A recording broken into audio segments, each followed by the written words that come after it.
वाराणसी में अखिल भारतीय महिला कांग्रेस के राष्ट्रीय अध्यक्ष अलका लांबा ने सोमवार को प्रेस वार्ता कर बीजेपी पर जमकर निशाना साधा। उन्होंने कहा कि नेशनल हेराल्ड अंग्रेजों से लड़ाई कर रहा था, तब आरएसएस अंग्रेजों की मुखबिरी कर रही थी। नेशनल हेराल्ड अंग्रेजी में था और इसी का उर्दू संस्करण कौमी आवाज निकाला गया और हिंदी में नवा जीवन निकाला गया। उन्होंने कहा कि नेशनल हेराल्ड में भाजपा में दम हो तो साबित करके दिखाओ। काशी से पीएम को चुनौती दे रहे हैं। अब भाजपा जजों को डराने धमकाने का काम कर रही है। भाजपा सरकार आरएसएस की किताबों को विज्ञापन देती है जो देश में नफरत फैलाती है। अलका लांबा ने कहा कि मोदी सरकार ने रुचि सोया का कर्ज माफ कर दिया और बाबा रामदेव की पतंजलि ने इसे खरीद लिया। दूसरा, मोदी सरकार ने वोडाफोन के 36,000 करोड़ रुपए माफ कर दिए और यहां तक कि उसका स्वामित्व भी अपने हाथ में ले लिया, जो अब 22.6% से बढ़कर 48.99% हो गया है। कहा कि ईडी ने 5,000 मामले दर्ज किए और सजा सिर्फ 24 मामलों में हुई।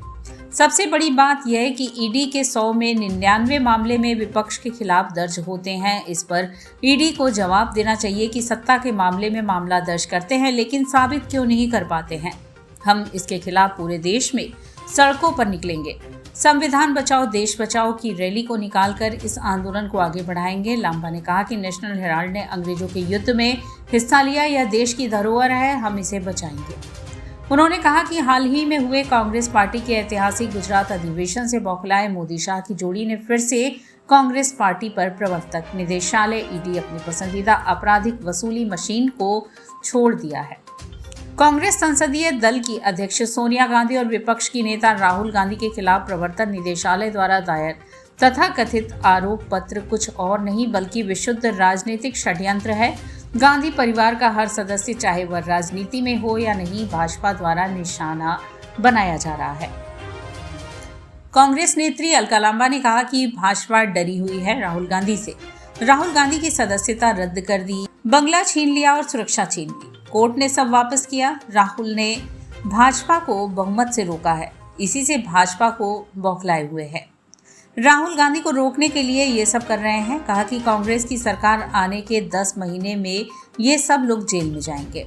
अब कांग्रेस चुप नहीं रहेगी क्योंकि अब देश की संवैधानिक संस्थाओं पर हमले हो रहे हैं।